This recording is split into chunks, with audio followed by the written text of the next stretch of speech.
So welcome back to my channel short trade. और आगे बढ़ने से पहले आपसे रिक्वेस्ट करूंगा सब्सक्राइब जरूर से कर लीजिएगा, क्योंकि इस तरह की इन्फॉर्मेशन आपको इस चैनल पर डेली बेसिस पर मिलती रहती है। देखो, आप किसी भी स्टॉक में एंट्री ले रहे हो तो फाइनेंशियल एडवाइजर से सलाह लिए बिना मत जाना या खुद से रिसर्च करना। अगर आपके पास कुछ नहीं समझ में आता है आपको कि भाई मुझे नहीं समझ आ रहा है इस स्टॉक में क्या करना चाहिए, तो आप मुझे कमेंट कर सकते हो। मैं आपके हर कमेंट का रिप्लाई करता हूँ। अभी जो मैं स्टॉक की वीडियो आपके लिए बना रहा हूँ, ये स्टॉक के बारे में कमेंट आया था और इसके बारे में कहा गया था इस स्टॉक की वीडियो बनाइए। इस स्टॉक में हमें इस लेवल पर क्या करना चाहिए, अगर मैंने पहले से एंट्री ले रखी है तो मैं क्या करूँ, अगर मैं एंट्री लेने का प्लान कर रहा हूँ तो मैं क्या करूँ। टाटा ग्रुप का स्टॉक है, इस स्टॉक का नाम है टाटा टेक्नोलॉजीज लिमिटेड। ज़रा आज की परफॉर्मेंस स्टॉक में गिरावट है, छोड़ दीजिएगा।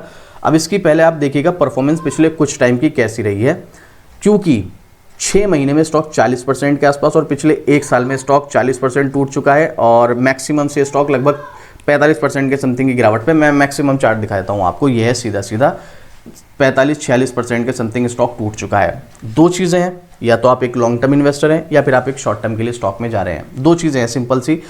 अब बहुत सारी कंडीशन में क्या होता है कि अगर आपको कोई अच्छा स्टॉक डिस्काउंट पर मिल रहा है तो एक मौका होता है, अपॉर्चुनिटी होती है। अब इस स्टॉक में ना एक प्रॉब्लम है, वो प्रॉब्लम आपके साथ में शेयर करने वाला हूं। उसके बाद मैं पर्सनल ओपिनियन अपना शेयर करूंगा कि इस स्टॉक में मेरे अकॉर्डिंग क्या करना चाहिए और आपके अकॉर्डिंग आप देख लीजिएगा आपको क्या करना चाहिए।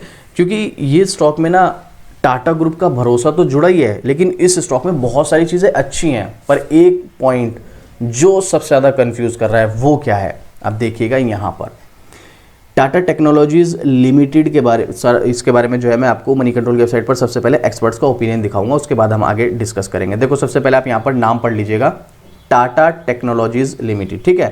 थोड़ा सा स्क्रॉल करेंगे आप, यहाँ पर देखिएगा सबसे पहले analyst rating based on 10 analyst. 10 analyst हैं, 10 एनालिस्ट में से 20% यानी कि 2 एनालिस्ट ने बाय रिकमेंडेशन, 10% यानी कि एक एनालिस्ट ने आउटर परफॉर्मर, बाकी के 4 एनालिस्ट ने सेल रिकमेंडेशन और 3 एनालिस्ट ने अंडर परफॉर्मर बताया। मतलब अगर हम सीधे सीधे तौर पे बात करें तो 10 में से 3 एनालिस्ट ने तो कहा है कि चलो बाय करके रखो, तेजी आने के चांसेस हैं। बाकी के 7 एनालिस्ट का मानना है स्टॉक से दूर हो जाओ, ये स्टॉक गिरेगा अगले 1 साल में। क्योंकि यहाँ पर जो रेटिंग दी जाती है वो अगले 1 साल के हिसाब से दी जाती है कि अगले 1 साल में स्टॉक कहाँ पर जा सकता है। ये एक्सपर्ट्स का ओपिनियन है, मेरा नहीं है। आप चाहे तो खुद भी गूगल करके मनी कंट्रोल के साइट पर जाकर विजिट करके देख सकते हैं।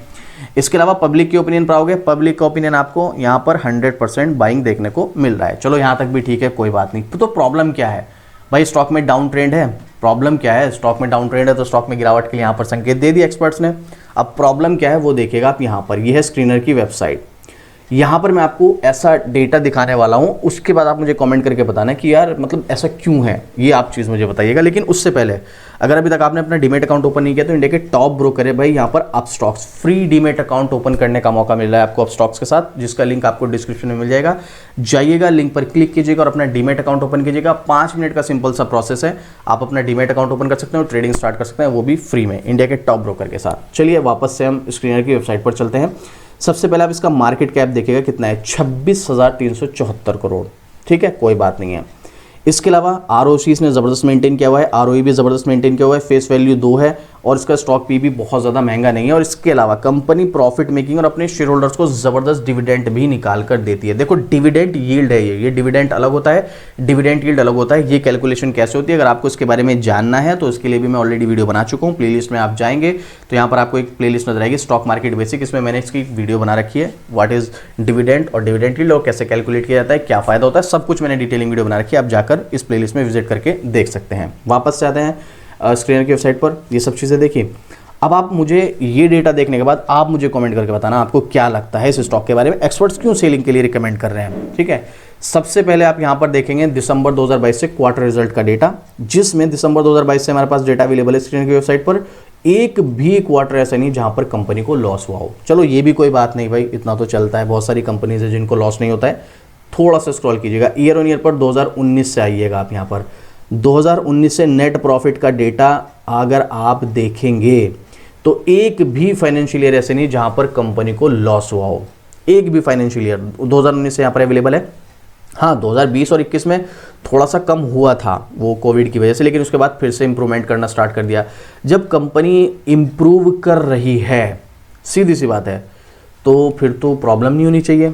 सेलिंग का तो कोई मतलब ही नहीं बनता है। चलो अभी तो फिलहाल टेम्परेरी है ये कि भाई यहाँ पर एफआई की सेलिंग चल रही है। अब यहाँ पर एक्सपर्ट्स जो बोल रहे हैं यहाँ पर अगले 1 साल के हिसाब से बता रहे हैं 7 एक्सपर्ट 10 में से कि भाई स्टॉक को सेल करो। अब 1 साल तक तो देखो एफआई की सेलिंग नहीं चलने वाली है, ये बात हम भी जानते हैं। एफआई की सेलिंग 3-4 महीने, 5 महीने, 6 महीने चलेगी, बस से ज़्यादा क्या ही चलेगी, 7-8 महीने चल सकती है बस। अब यहाँ पर भी देख लिया आपने, इसने अर्निंग पर शेयर भी अपना अच्छा मेंटेन किया हुआ है। थोड़ा सा स्क्रॉल करेंगे लास्ट ईयर का डेटा को छोड़कर, सेल्स ग्रोथ का हो चाहे प्रॉफिट ग्रोथ का हो चाहे स्टॉक प्राइस CAGR को, वो खराब है। बाकी उसके अलावा सेल्स ग्रोथ इसकी 5 साल 3 साल की अच्छी है, प्रॉफिट ग्रोथ भी अच्छी है और रिटर्न ऑन इक्विटी भी इसने ज़बरदस्त मेंटेन की हुई है। यहाँ तक भी ठीक है, यहाँ तक कोई प्रॉब्लम नहीं है। तो प्रॉब्लम कहाँ है? प्रॉब्लम ज़रा एक बार स्टार्टिंग में आइएगा, 26,374 crore market cap.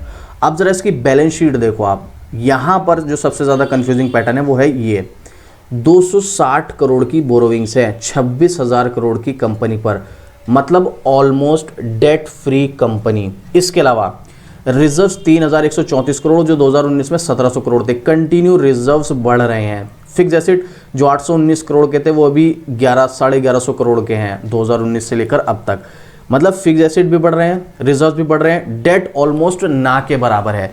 Balance sheet इसकी ज़बरदस्त है, कंपनी प्रॉफिट मेकिंग है, ज़बरदस्त प्रॉफिट मेंटेन कर रही है, डेट कंपनी के ऊपर है नहीं, रिजर्व्स कंपनी के कंटिन्यू बढ़ रहे हैं, फिक्स एसेट कंपनी के कंटिन्यू बढ़ रहे हैं।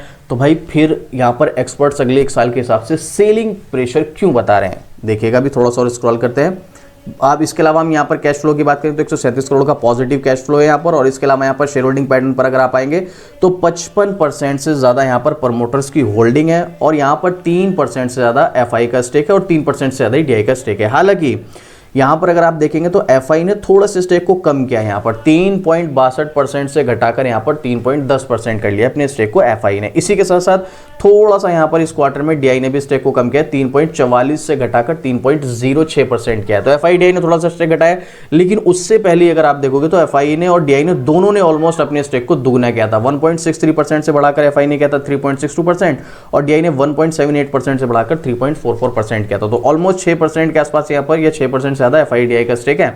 बाकी 38% जो है पब्लिक के पास देखने को मिला और 55% ज़्यादा प्रमोटर्स के पास है। तो देखो बैलेंस शीट भी यहाँ पर जो शेयर होल्डिंग पैटर्न भी काफ़ी अच्छा है। अब देखो यहाँ पर जो मैं आपको बताना चाह रहा हूँ, अब यहाँ पर आप देखो, यहाँ पर शेयर होल्डिंग पैटर्न को आप देखोगे ज़बरदस्त देखने को मिल रहा है। इसके अलावा आप यहाँ पर इसकी बैलेंस शीट पर आओगे, ये तो बहुत ही कमाल की देखने को मिल रही है। ठीक है, एक तो ये भी कमाल की देखने को मिल रही है।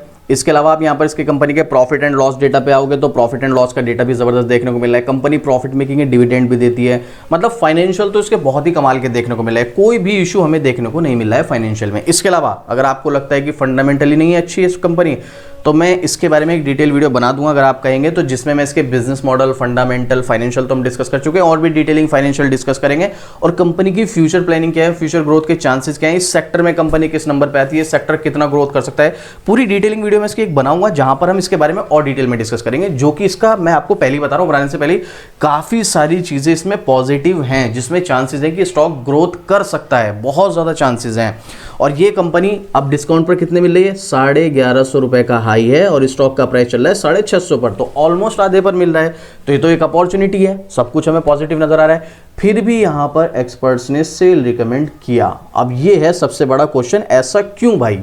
जब सब कुछ अच्छा है तो यहाँ पर सेलिंग प्रेशर क्यों? देखो सबसे पहली चीज मैं आपको बताऊं, उसके टेक्निकल चार्ट पर अगर आप चलकर देखोगे तो ये देखिएगा यहाँ पर इसका आपको सबसे पहले तो कोई बॉटम नजर नहीं आएगा। दो चीजें होती हैं, एक तो आपके पास पहले से चार्ट हिस्ट्री है जिसके बेस पर आप सपोर्ट रेजिस्टेंस निकाल के बहुत सारी चीजें कर सकते हैं, एक तो ये होती है, वो चीज़ें थोड़ी सी आसान होती हैं। लेकिन एक इससे हार्ड लेवल की आती है, जब आपके पास चार्ट हिस्ट्री नहीं है तो फिर आपको बहुत सारी चीज़ें स्टॉक के बारे में देखनी पड़ती हैं, उसके बाद आप चार्ट पर जाकर उसके बारे में प्राइस टारगेट वगैरह तय करते हैं। वो थोड़ा सा हार्ड की कंडीशन में आता है, टेक्निकल आ जाता है।